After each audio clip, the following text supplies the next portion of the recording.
তো অনলাইন ক্লাসে তোমাদেরকে স্বাগত জানাচ্ছি। জটিল যৌগ নিয়ে আজকে ইন্টারমিডিয়েটের একটা ক্লাস দেবো তোমাদের। জটিল যৌগ নিয়ে আমার কয়েকটা স্টুডেন্ট রিকোয়েস্ট করেছিল যে ক্লাস দেওয়ার জন্য, সময় হয় নাই ব্যস্ততার কারণে, কিন্তু এখন আমি তোমাদেরকে একটু জটিল যৌগ নিয়ে আলোচনা করব। তো তাড়াতাড়ি, সময় খুব অল্প, এই জন্য আমরা একটু অনলাইন ক্লাসের শর্টের মধ্যে ক্লাস নিতে হয়, তো এই জন্য খুব তাড়াতাড়ি চলে যাব। আসলে জটিল যৌগ আমরা 9-10 যেরকম পড়েছিলাম যে রঙিন যৌগ, জটিল যৌগ, এগুলো নিয়ে আমরা একটু আগে রঙিন যৌগটা ক্লিয়ার করি, তারপরে জটিল যৌগ আসতেছি।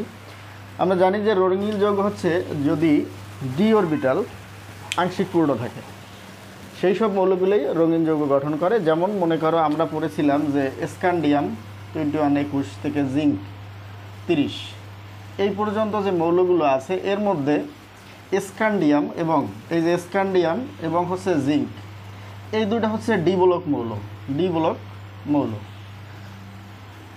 আর ডি ব্লক মৌল এর মধ্যে বাকি যে মৌলগুলো আছে সেগুলো হচ্ছে তোমার অবস্থান্তর মৌল। কেন অবস্থান্তর? কারণ আমরা পড়েছিলাম যে আংশিক পূর্ণ ডি অরবিটাল, যেসব মৌলের আংশিক পূর্ণ ডি অরবিটাল সুস্থিত আয়নের থাকবে না সেই সব মৌলগুলো কখনোই রঙিন হবে না। তাহলে মূল কথা আমাদের বুঝে নিতে হবে যে ডি অরবিটালে যদি তোমার আংশিক পূর্ণ থাকে এবং সেই মৌলগুলোই তোমার হচ্ছে রঙিন যৌগ গঠন করে থাকে। এখন রঙিন যৌগের মূল বিষয় হচ্ছে, আমি তোমাদেরকে একটু জটিল আকারে দেখাই, যেটা হচ্ছে যেমন আমাদের এটা আসে যে রঙিন যৌগ গঠনের একটা প্রক্রিয়া তোমাদের পরীক্ষায় আসে। তো সেহেতু আমি তোমাদেরকে একটা এক্সাম্পল দিয়ে দেখাই। আয়রন আমরা জানি যে Fe2+ হয়, 3+ হয়। 2+ মানে সুস্থিত তার আয়রন হচ্ছে 26। আমরা এটার ক্ষেত্রে যদি আমরা একটা উদাহরণ নেই, যেমন এটার ইলেকট্রন বিন্যাস আমরা সাধারণভাবে জানি 1s2 2s2 2p6 3s 3p 3d 4s।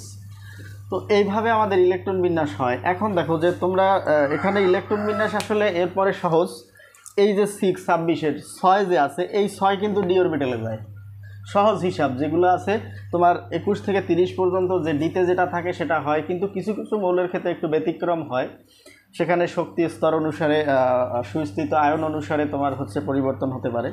তো এখানে তাহলে ডিতে 6টা আর 4s হয় 2টা। এই হচ্ছে আমাদের আয়রনের কিন্তু মূলত ইলেকট্রন বিন্যাস। এখন কথা হচ্ছে এই যৌগ থেকে আমরা কিভাবে রঙিন যৌগের ব্যাখ্যা করব, কারণ দেখা যায় আংশিক পূর্ণ ডি কিন্তু এখানে আছে। তো আমরা এখানে হুন্ডের নীতি একটু অনুসরণ করতে পারি।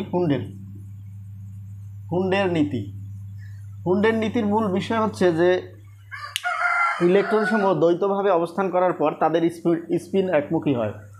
স্পিন একমুখী বলতে আমরা ঘূর্ণায়ন কোয়ান্টাম সংখ্যার ভিতরে স্পিন পড়ছি, যে একটা ইলেকট্রন দুই দিকে ঘুরতে পারে, ডানাবর্তী অথবা বামাবর্তী। তো সেহেতু আমরা যদি ডান দিকে ঘুরে সেটা এই চিহ্ন ব্যবহার করে থাকি, এবং বাম দিকে ঘুরলে এই চিহ্ন ব্যবহার করে থাকি। তো দুইটা ইলেকট্রন পাশাপাশি হলে আমরা এরকম চিহ্ন দিয়ে থাকি। এখন কথা হচ্ছে আমাদের হুন্ডের নীতির মূল বিষয় আমরা কিন্তু বক্স আকারে করে থাকি। যেমন আমি একটু আলোচনা করতে গেলে আসলে একটু বুঝিয়ে বা ডিসক্রিপশন আলোচনা না করলে হয়তো তোমরা বুঝবে না, এই জন্য আমার একটু বোঝাতে হচ্ছে যে অক্সিজেন এবং নাইট্রোজেন, আমরা যদি এই দুইটার ইলেকট্রন বিন্যাস ফলো করি, নাইট্রোজেন 7, অক্সিজেন হচ্ছে 8। তো এখানে দেখা গেছে নাইট্রোজেনের কিন্তু যদি ইলেকট্রন বিন্যাস আকারে দেখাই যে 1s2 2s2 2p হচ্ছে 2 2 4 আর 3 7, এই যে পি অরবিটালে 3টা আছে, এই পি অরবিটালে আমরা জানি যে পি অরবিটাল যদি 3টা থাকে তো সেহেতু আমাদের পি অরবিটালে এরকম চলে আসে। তো এইখানে কিন্তু অযুগ্মভাবে এক একটা ইলেকট্রন চলে যায়। এরপরে অক্সিজেনের ক্ষেত্রে একটু ব্যতিক্রম চলে আসবে, আমি একটু অল্পের মধ্যে দেখাচ্ছি তোমাদের, এটা হয়তো পড়ছো তোমরা, যে এখানে একটা অযুগ্ম এভাবে যাওয়ার পরে তারা কিন্তু দ্বৈতভাবে অবস্থান করতেছে, কারণ অক্সিজেনের সর্ববহিস্থ স্তরে 2p4 হবে, এখানে 2p4 হবে। তো এইভাবে আমাদের কিন্তু বক্স আকারে ইলেকট্রন বিন্যাসগুলো, স্পিনগুলো যায় এবং ইলেকট্রনগুলো এভাবে যায়। তো আমরা সেই আকারেই কিন্তু রঙিন যৌগের ব্যাখ্যা করে থাকব। আমি একটু দেখাচ্ছি। এবারে এটা মুছে দিলাম যে এখানে আমরা 3D এবং 4s এই বিষয় দুটো নিয়েই সবচেয়ে আমাদের বেশি ব্যাখ্যা করতে হয়। তো এখানে আমরা এই 3D আমরা জানি যে কয়টা হবে, ডিতে আমরা জানি যে 5টা ঘর হয়। তো আমরা আঁকবো 1 2 1 2 3, তোমার হচ্ছে 4 আর একটা বলাই দেয় এখানে, বাস। এই যে আমাদের ডি অরবিটাল 3D। এখন আমাদের দেখতে হবে 3D অরবিটালে অবশ্য কিভাবে ইলেকট্রন গেছে। 3Dতে আছে আমাদের 6টা। তো আমরা যদি এভাবে প্রথম অবস্থায় 1 2 3 4 5 এভাবে দেই, 1 2 3 4 5টা হয়েছে, পরে এই যে যুগ্মভাবে বা দ্বৈতভাবে অবস্থান করছে ইলেকট্রন। এখন দেখা গেছে এইগুলা যখন তোমার হচ্ছে ইলেকট্রনগুলো অযুগ্ম অবস্থায় আছে তখন কিন্তু পরে গিয়ে যুগ্ম অবস্থা তৈরি হয়। এখন যুগ্ম অবস্থা তৈরি হওয়ার ক্ষেত্রে এখানে কিন্তু আমাদের দুইটা অবস্থা হতে পারে, একটা হচ্ছে ডিজেনারেট আর একটা হচ্ছে নন ডিজেনারেট অবস্থা। আমরা যদি দেখে থাকি যে ডিজেনারেট অবস্থায় তোমার হচ্ছে এই অবস্থাটাকেই আমরা বলতে পারি যে এটাকে ডিজেনারেট অবস্থা বলে,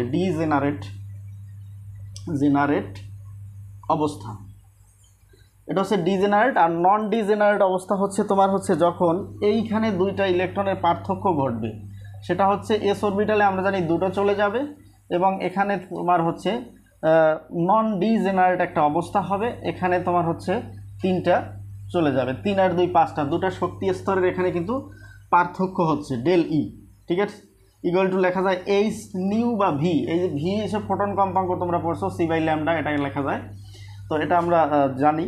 এখন তোমার হচ্ছে এই পার্থক্য ঘটে, এইটাকে বলা হয়, এটা ডিজেনারেট অবস্থা, দেখো ডিজেনারেট অবস্থা, আর এটা হচ্ছে নন ডিজেনারেট অবস্থা। আর এখানে তোমার ইলেকট্রনগুলো অবশ্য এই অবস্থানে চলে যাবে, যে দ্বৈতভাবে হয়ে এখানে চলে যাবে, কারণ এই ইলেকট্রনটা এখানে আসবে, এই ইলেকট্রনটা এখানে চলে আসবে।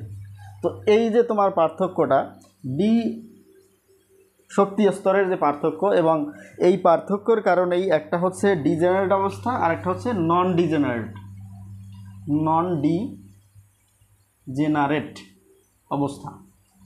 এই নন ডিজেনারেট অবস্থা এবং ডিজেনারেট অবস্থা, এই দুইটা শক্তি স্তরের যখন পার্থক্য ঘটে তখন কিন্তু একটা যৌগ আসলে রঙিন হয় বা রঙিন দেখা যায়। আমি একটু শর্টে আলোচনা করলাম, তোমরা অবশ্য ডিজেনারেট এবং নন ডিজেনারেট বিষয়টা তোমরা একটু কম বুঝে থাকো, এই জন্য আমি দেখালাম যে এখানে যে শক্তি স্তর, এখানে তোমার হচ্ছে দুইটাই যে দেখো ফাঁকা হয়ে গেছে, এই ফাঁকা দুইটা যে অরবিটাল, সেই অরবিটালের কারণেই আমাদের কিন্তু এখানে যদি ফাঁকা হয় তাহলে রঙিন যৌগ গঠন হয়।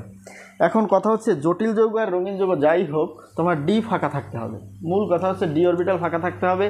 ডি অরবিটাল ফাঁকা না থাকলে তোমার কখনোই রঙিন যৌগ হবে না, জটিল যৌগ গঠন হবে না। তাহলে আমাদের এই দুইটা জিনিস মাথায় রাখতে হবে যে ডি অরবিটাল ফাঁকা আছে কোন জায়গায়। তো আমরা এখানে যদি দেখে থাকি যে জটিল যৌগের ক্ষেত্রে কি হবে, তাহলে আমরা একটা জটিল যৌগের উদাহরণ নিতে পারি। যেমন মনে করো টেট্রা কোবাল্ট, একটু এখানে রাখি, আচ্ছা এটা একটু মুছে দেই, খুব তাড়াতাড়ি চলে যেতে হবে, মানে সময় আমাদের একটু স্বল্পতা বলতে অনলাইনে তো বড় ক্লাস দেওয়া যায় না, এই জন্য একটু তাড়াতাড়ি আমাদের ক্লাস করতে হয়। তো এখানে আমরা একটু দেখি যে নিকেল, ধরো মার্কারে তো এক পড়তেছে না, নিকেল তোমার হচ্ছে কোবাল্টের সাথে যদি আমরা টেট্রা কোবাল্ট ব্যবহার করি, টেট্রা কোবাল্ট এটা নিকেল, আমরা জানি যে নিকেলের পারমাণবিক সংখ্যা হচ্ছে 28, ঠিক আছে। তো এখানে জটিল যৌগ আমি এখন একটু বোঝাতে হবে, এই 4 হচ্ছে সন্নিবেশ সংখ্যা, ঠিক আছে, সন্নিবেশ সংখ্যা মানে যে কয়টায় যুক্ত হচ্ছে কোবাল্ট, এর মধ্যে আবার একটা ব্যাপার আছে লিগ্যান্ড আসলে কি? লিগ্যান্ড হচ্ছে তোমার হচ্ছে যখন কোনো মৌল বা পরমাণু একজোড় মুক্তজোড় ইলেকট্রন তোমার হচ্ছে দান করবে, কাকে দান করবে? এখানে কেন্দ্রীয় যে থাকবে সে দান করবে। লিগ্যান্ড মানেই বুঝবে যে দাতা কি করে, তারা একজোড় ইলেকট্রন দান করে থাকে। তো এখানে কি করছে, একজোড় ইলেকট্রন দান করেছে, একজোড় বলতে এখানে 4টা আছে, 4টা ইলেকট্রন কোবাল্টকে দান করছে, এটা তোমার মনে রাখতে হবে। লিগ্যান্ড যেগুলো থাকবে সেগুলো কেন্দ্রীয় যে থাকবে তাকে দান করে থাকে। তো এটার ক্ষেত্রে যদি আমরা ব্যাখ্যা করতে যাই তখন আমাদের দেখতে হবে যে জটিল যৌগ আসলে কিভাবে গঠন করে এটার। তো এখানে কেন্দ্রীয় হচ্ছে, এখানে কোবাল্ট হচ্ছে তোমার হচ্ছে 4টা এই লিগ্যান্ড হিসেবে কাজ করতেছে, আর কেন্দ্রীয় এখানে আমি মনে হয় কোবাল্টকে কেন্দ্রীয় বলেছিলাম, তো কোবাল্ট না, এখানে নিকেল হচ্ছে কেন্দ্রীয়, কোবাল্ট তো এখানে কোবাল্ট 4টা, তো এখানে সন্নিবেশে যুক্ত আছে তোমার হচ্ছে 4, আর এখানে তোমার হচ্ছে কেন্দ্রীয় হচ্ছে নিকেল। তো নিকেলের আমরা ইলেকট্রন বিন্যাস করে দেখবো যে কি করা যায়। তো নিকেল হচ্ছে 28, এখন এটার ইলেকট্রন বিন্যাস করতে গেলে আমাদের 1s2 2s2 2p6 3s 3p 3d 4s, আমাদের 1 থেকে 30 পর্যন্ত তোমরা দেখবা যে 3d এবং 4s গিয়েই শেষ হয়, এটা তোমাদের মনে রাখতে হবে।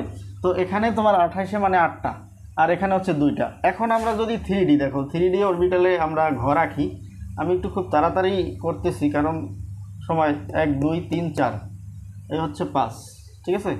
আর হচ্ছে 4s ধরো এই আমাদের একটা থাকবে 4s অরবিটাল, যেহেতু আমাদের ইলেকট্রন দুইটা সেহেতু একটা ঘর হয়।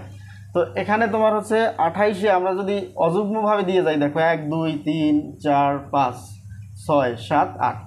তো এখানে এই যে দুইটা দেখো হচ্ছে আমার ডিতে দুইটা অযুগ্ম থাকে। তো ডি এর এই অযুগ্ম তোমার হচ্ছে এখানে গিয়ে তোমার হচ্ছে এখানে একটা ব্যাপার অবশ্য ঘটে থাকে। কি ঘটে থাকে, এখানে তোমার এই জটিল যৌগ গঠনকালে এই যে দুইটা অযুগ্ম ইলেকট্রন, এখানে কিন্তু 4-এর যে দুইটা ইলেকট্রন থাকে, সেই 4-এর ইলেকট্রনের সাথে এখানে কিন্তু ডিতে এসে যুক্ত হয়ে যায়, মানে ডি পূর্ণ হয়ে যায়। এখানে কথাটা হচ্ছে, তাহলে একটু খেয়াল করো যে এখানে যে এই 5টা, ঠিক আছে, 1 2 3 4 5, এখানে এই পরবর্তীতে এই যে 4-এর দুইটা ইলেকট্রন সে এখানে এসে কিন্তু পূর্ণ হয়ে যায়।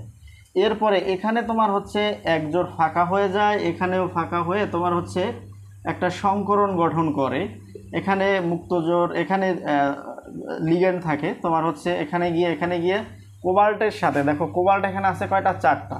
তো এখানে 3টা পি, এই জায়গা কোবাল্ট গিয়ে যুক্ত হবে, এই জায়গা কোবাল্ট যুক্ত হবে, কোবাল্ট যুক্ত হবে। এখানে তোমার হচ্ছে এখানেও একটা কোবাল্ট যুক্ত হবে। তাহলে তোমার দেখো একটা এস এবং 3টা কোবাল্ট যুক্ত হয়ে পি যুক্ত হয়ে sp3 হাইব্রিডাইজেশন করে, ঠিক আছে।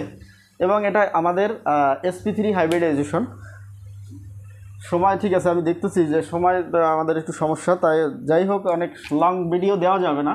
তো আমি এখানে তোমাদেরকে জটিল যৌগ সম্পর্কে বললাম যে এখানে যতটা তোমার হচ্ছে লিগ্যান্ড থাকবে, এই যে লিগ্যান্ডগুলো হচ্ছে জায়গা করে তুমি দেখবা যে ঢোকার চেষ্টা করতেছে এখানে। এইগুলো যদি সবল বা দুর্বল লিগ্যান্ড, প্রশম লিগ্যান্ড আছে, এগুলোর ব্যাখ্যা আমি তোমাদেরকে পরে দেবো। তো আজকে এ পর্যন্ত দেখো যে কিভাবে তোমাদের হচ্ছে sp3 সংকরণটা হলো, আর এভাবে কিভাবে তোমার হচ্ছে এই ডি অরবিটাল এখানে পূর্ণ হয়ে যায়। পূর্ণ হওয়ার ফলে তোমার হচ্ছে এখানে sp3 হাইব্রিডাইজেশন ঘটে। তো আমি তোমাদেরকে আরেকটু ডিটেলসে পরের ক্লাসে ব্যাখ্যা করব। আজকে এ পর্যন্তই, ঠিক আছে, ভালো থাকো।